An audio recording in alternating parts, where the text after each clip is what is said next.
Guys अभी रात के 3:30 बज रहे हैं और मैं अभी रिस्पायरेशन इम्प्लांट पढ़ रहा था। तुम देख सकते हो ये रहा रिस्पायरेशन इम्प्लांट, ये देखो अभी चैप्टर ही पढ़ रहा था रिस्पायरेशन इम्प्लांट और सारे के सारे पूरे के पूरे चैप्टर कंप्लीट किया हूँ।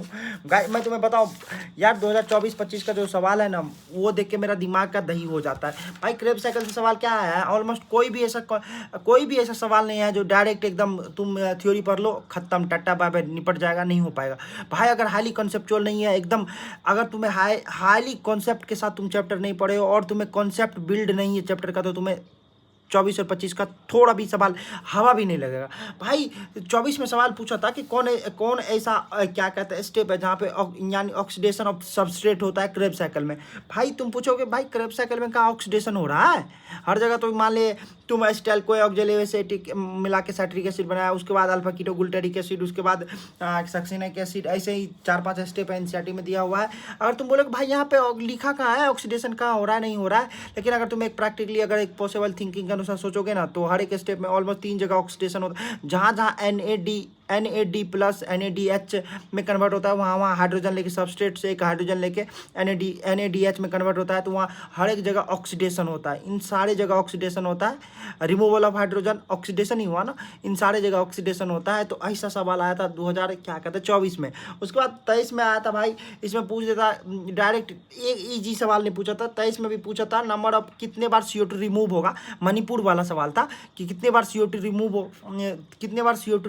होगा, डिकार्बोक्सिलेशन होगा, मतलब CO2 रिमूव होगा क्रेब साइकिल में। भाई ऐसे ऐसे गंदे गंदे सवाल बन रहे हैं, इस कारण से टफेस्ट सवाल टफेस्ट अगर तुम पास्ट ईयर में देखोगे, पास्ट 2023, 24, 25 देखोगे एग्जाम का पैटर्न तो एकदम हाईली कॉन्सेप्चुअल हो गया है। सारे के सारे चैप्टर हाईली कॉन्सेप्चुअल, एकदम कॉन्सेप्ट वाला टॉपिक आ रहा है और कॉन्सेप्चुअल सवाल आता है। अगर तुम्हें यानी डीप कॉन्सेप्ट नहीं है चैप्टर का, तुम नहीं बना पाओगे। ऐसे डायरेक्ट तोता जैसे रटुमल वाले सवाल ऑलमोस्ट 30 में यानी 90 में, बायोलॉजी में से 90 में से 45 से 50 आते हैं। ऐसा नहीं है कि आते हैं, क्योंकि भाई नंबर भी तो क्या कहता है सारे स्टूडेंट को तो पास भी कराना है ना भाई। अगर पास नहीं करेगा तो प्राइवेट मेडिकल कॉलेज कहाँ जाएगा। अगर 300 नंबर भी नहीं आएंगे तो प्राइवेट वाला एडमिशन कहाँ से लेगा, जो सेमी गवर्नमेंट हो बोल सकते हो। कटअप अपने लोग गवर्नमेंट में जाना चाहता है कम्प्लीटली, जिसमें फ़ी हो 3-4 हज़ार हो, लेकिन अगर बच्चे पास भी नहीं करेंगे तो सेमी गवर्नमेंट वाला जो 2-2 करोड़ लेके जाता है वो कहाँ जाएगा, उसका धंधा तो बैठ जाएगा ना।